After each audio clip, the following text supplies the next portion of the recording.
So the fourth unit is legal and regulatory framework of mergers and acquisition. Legal basically जो भी हमारे law से related है, जिनके अकॉर्डिंगली मर्जर एक्विजिशन रेगुलेट होते हैं, क्या क्या एक्ट उसके अकॉर्डिंग रखते हैं। याद है हमने पढ़ी थी लास्ट क्लास में, कुछ एक्ट एप्लीकेबल थी, कौन कौन सी थी वो? कॉम्पिटिशन एक्ट 2002 और कंपनीज एक्ट 2013 और इनकम टैक्स और इंडस्ट्री स्पेसिफिक लॉज लगते हैं, अकाउंटिंग स्टैंडर्ड्स लगते हैं हमारे, और ये सब किस में लगते हैं? सारी कंपनीज में लगते हैं। देन कुछ कंपनीज हमारी रिलेटेड होती है किससे? जो स्टॉक मार्केट पर लिस्टेड है, जो भी हमारी लिस्टेड कंपनीज हैं उनमें इन सब के अलावा apart from all these act हमारी एक और एक्ट लगती है, that is SEBI related act, जिसको हम अभी पढ़ेंगे, सेबी टेक ओवर कोड, जो हमारे आज का सेकंड टॉपिक होगा। ठीक है, तो ये सारी एक्ट बेसिकली क्यों लगती हैं?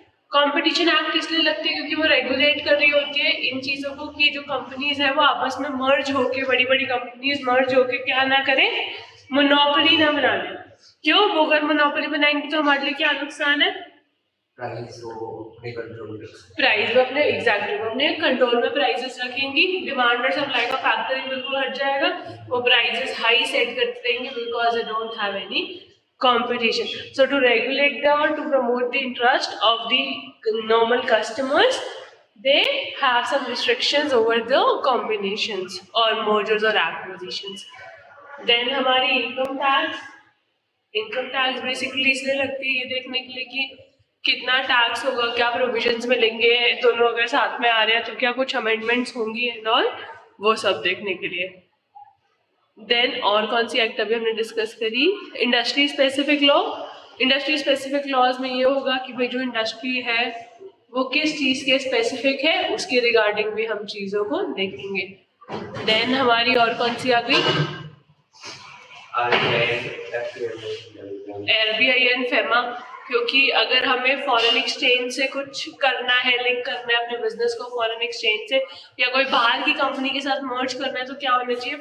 फॉरेन एक्सचेंज के रिजर्व्स भी हमारे पास होने चाहिए, उनकी इंफॉर्मेशन भी होनी चाहिए कि भाई कैसे है क्या नहीं है, और हमें उनको इन्फॉर्म करना पड़ेगा, क्योंकि अगर हमें वो वहाँ से अप्रूवल मिलता है तो ही हम क्या कर सकते हैं? मर्ज कर सकते हैं। They are very important factor जब भी हम क्या कर रहे हैं, बाहर से मर्ज कर रहे हैं। तो देन हमारी और कौन सी एक्ट है? अकाउंटिंग स्टैंडर्ड्स, क्योंकि हमें ये देखना है कि अगर कोई कंट्री से बाहर से कर रहे हैं तो वो इंडियन अकाउंटिंग स्टैंडर्ड्स तो नहीं फॉलो करेंगे, तो कौन से अकाउंटिंग स्टैंडर्ड्स फॉलो हो रहे हैं? अकाउंटिंग स्टैंडर्ड्स फॉर मर्जर्स और अमेलगमेशन अलग से बने हुए हैं, तो उनके अकॉर्डिंग क्या चीज़ें हैं, ये सारी चीज़ें हम यहाँ पे डिस्कस देखेंगे, उसी के अकॉर्डिंग हम डिसीजन लेंगे। देन और कौन सी बची? इंडियन स्टैम्प एक्ट, क्योंकि वही stamp basically to make anything legal we need stamps, तो यहाँ पे भी वो स्टैम्प की जरूरत है, पेपर वर्क की जरूरत है। All these work will be done according to this act only, जो भी मर्जर वगैरह का होगा। देन कोई और एक्ट बची है?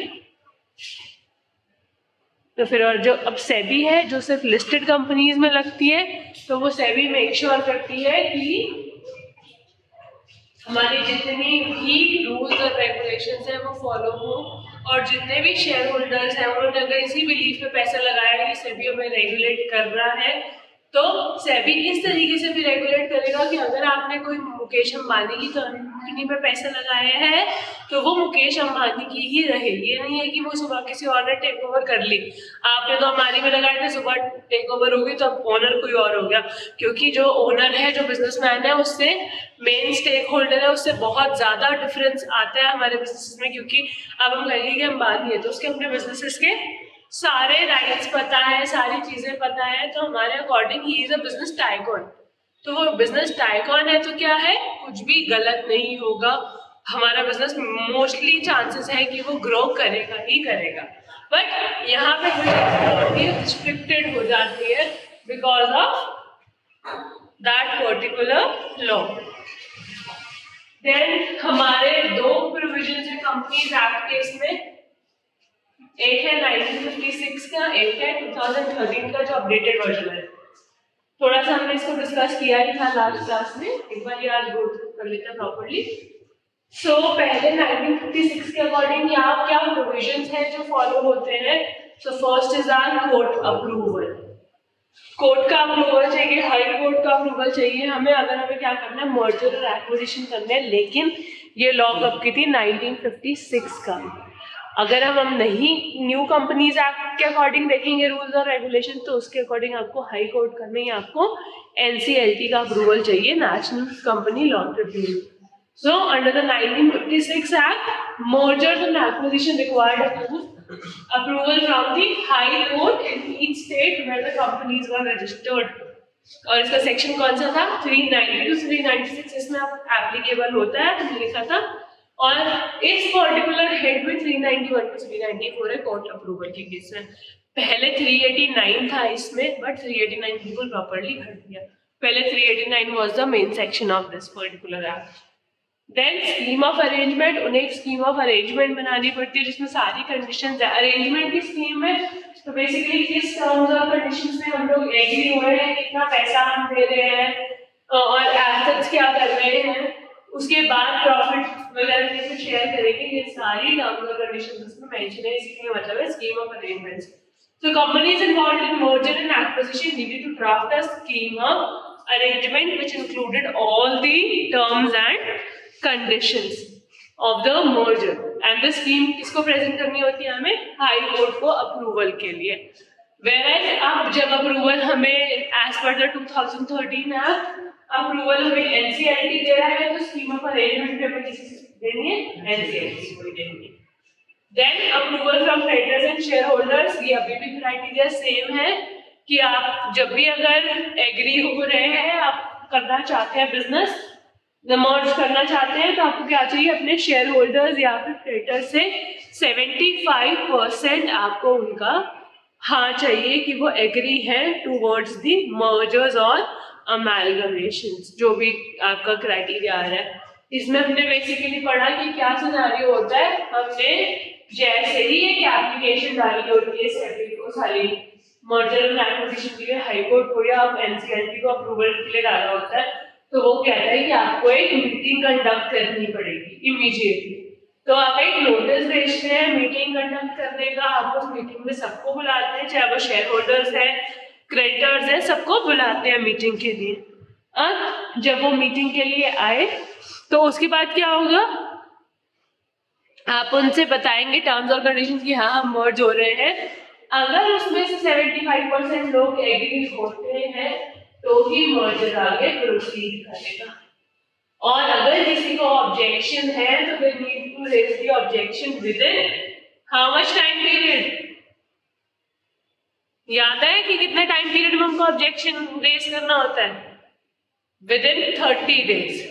ठीक है, उनको अगर कोई भी ऑब्जेक्शन है तो within 30 days they need to file a case. 30 days के बाद अगर वो अप्रूवल के लिए डालेंगे तो कोई फाइल, रिजेक्शन के लिए डालेंगे तो कोई फाइल नहीं है। विद इन 30 डेज वो अप्रूव करा सकते हैं कि हमें नहीं चाहिए, हम अपना अप्रूवल नहीं दे रहे हैं। लेकिन उसकी एक लिमिट होती है।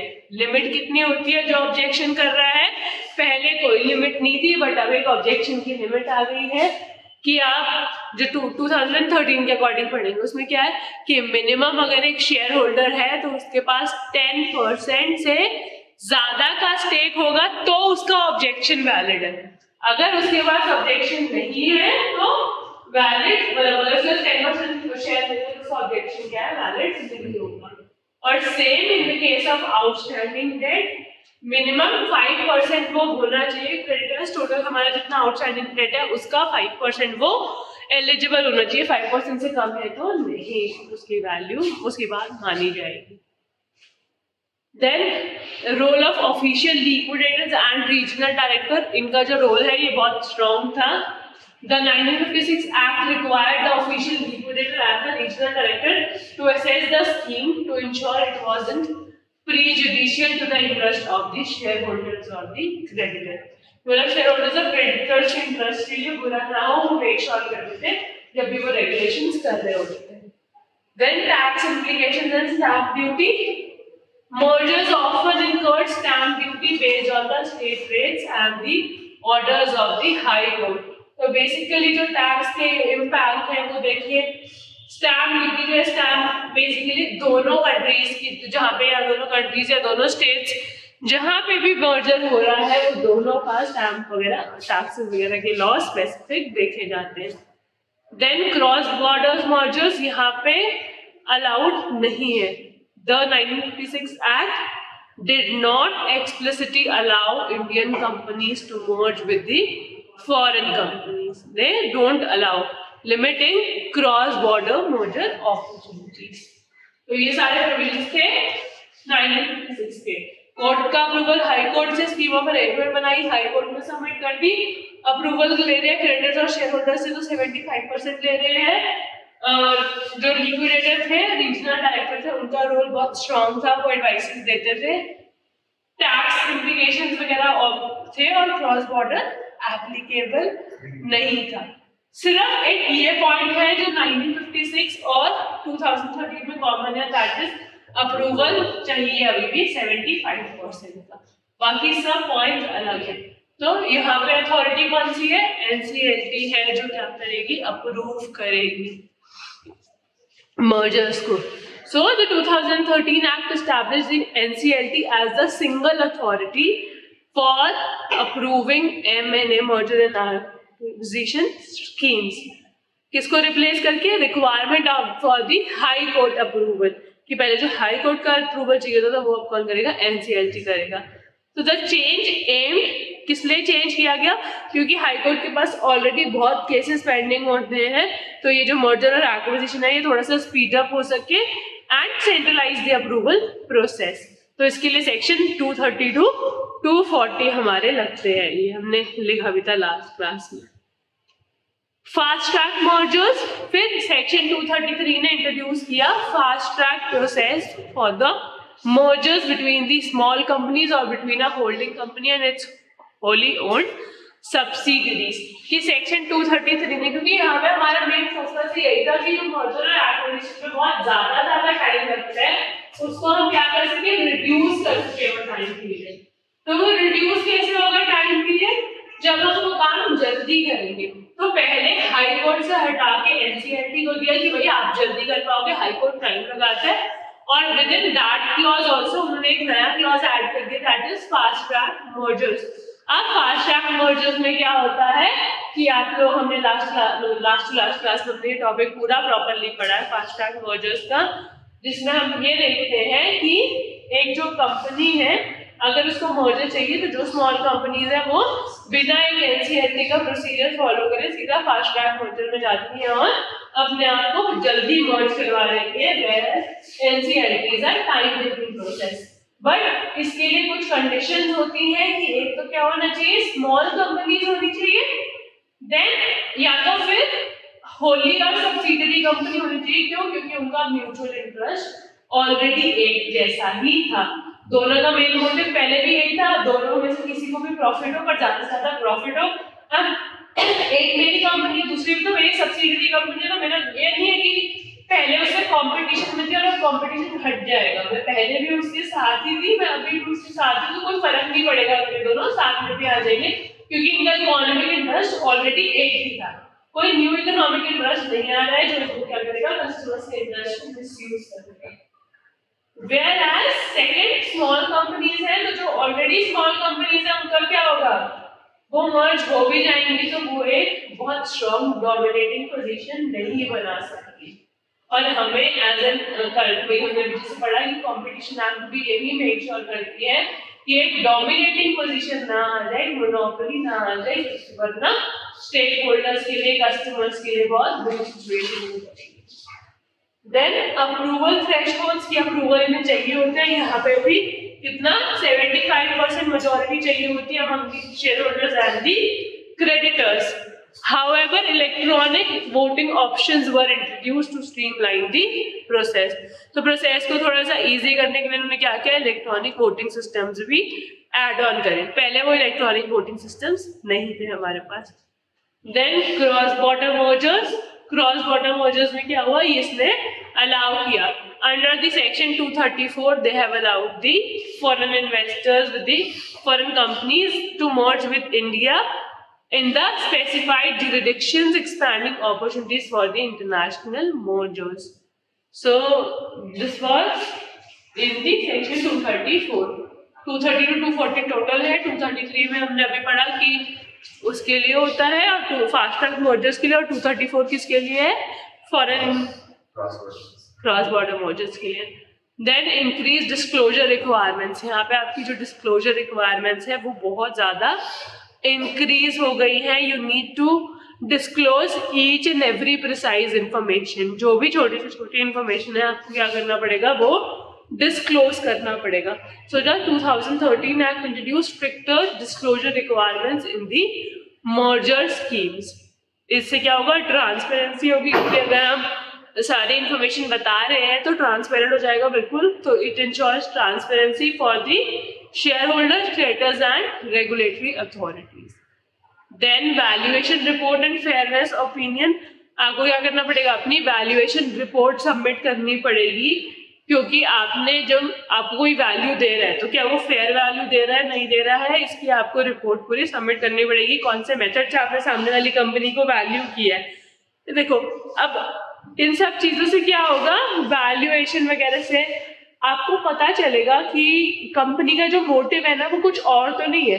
कंपनी ने एक वैल्यू निकाली, वही वैल्यू पे करी एक कंपनी को एक्वायर करने के लिए. अगर वो उसको सिर्फ और सिर्फ एक्वायर करना चाहती है, कुछ भी और मोटिव हो सकता है उसका, कोई पर्सनल रिवेंज हो सकता है, या अपनी कंपनी उसको कंपटीशन हटाने के लिए हो सकता है. तो हम नहीं चाहते कि कंपटीशन हटे, तो इसलिए वो ये सारी चीजें देखते हैं कि क्या वो उसको फेयर वैल्यू दे रही है ना, कि अगर फेयर वैल्यू नहीं दे रही, बहुत ज्यादा दे रही है, तो क्या पता उसके माइंड में कुछ और चीज हो. तो जहां पे भी उन्हें लग रहा होता है कि किसी भी तरीके से कोई और झोल हो सकता है, they try to protect that thing.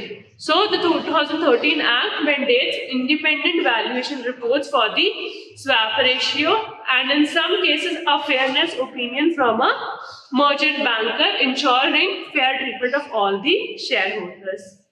Then objections by the minority shareholders and creditors. अभी हमने कहा कि अगर किसी को भी objection है, so under the 2013 the objections can only be raised by the shareholders holding at least कितना 10% of the total value, और the creditors जिनके पास कितना होगा 5% of the total outstanding debts, which reduces priority objections and speed up the process. ठीक है, ये भाई हर कोई बिल्कुल छोटा छोटा पर्सन की किसी का बिल्कुल थोड़ा सा डेट है तो वो नहीं ऑब्जेक्ट कर पाएगा, या 10% एटलीस्ट कुछ स्टेक तो है आपका कंपनी में, तभी आप कर पाओगे. और ये जो 5% और 10% है, ये नेट वर्थ के अकॉर्डिंग होता है उनकी क्रेडिटर्स की. अब फॉर एग्जांपल ये नहीं कि 4 क्रेडिटर्स है तो 4 का 10% हो गया, या 10 क्रेडिटर्स है तो उसका 10% एक क्रेडिटर हो गया, वैसा वाला नहीं है. 5% या 10% टोटल वैल्यू के. अगर 4 लाख के क्रेडिटर्स है तो 4 लाख का 5% 20,000. तो 20,000 से ज्यादा की अगर क्रेडिटर्स की वैल्यू है तो ही वो क्या कर सकते हैं, केस ऑब्जेक्ट कर सकते हैं. नंबर से फर्क नहीं पड़ेगा, नंबर ऑफ क्रेडिटर्स से, इन सब चीज से. ठीक है.